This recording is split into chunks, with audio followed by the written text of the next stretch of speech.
i-describe ko yung Paris ni Madame Rosmar. Kami mga masero. Tamang-tama talaga lasa niya. May ano siya, crispy yung laman.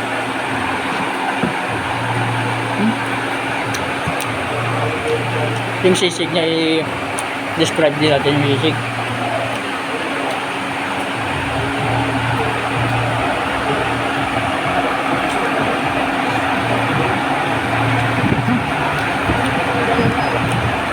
Panalo nila.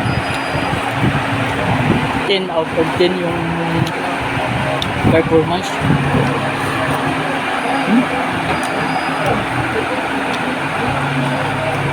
Dami naman.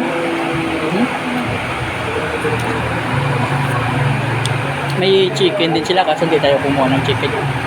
Pares lang tayo.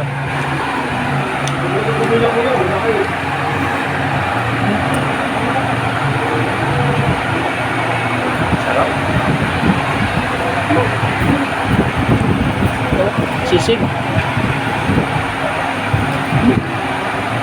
Anong panalo talaga. Punta na kayo mga master dito sa Kalawan kay Madame Rosmar. Ikaw, gusto mo kanin? Kukuha mo na kami kanin mga master.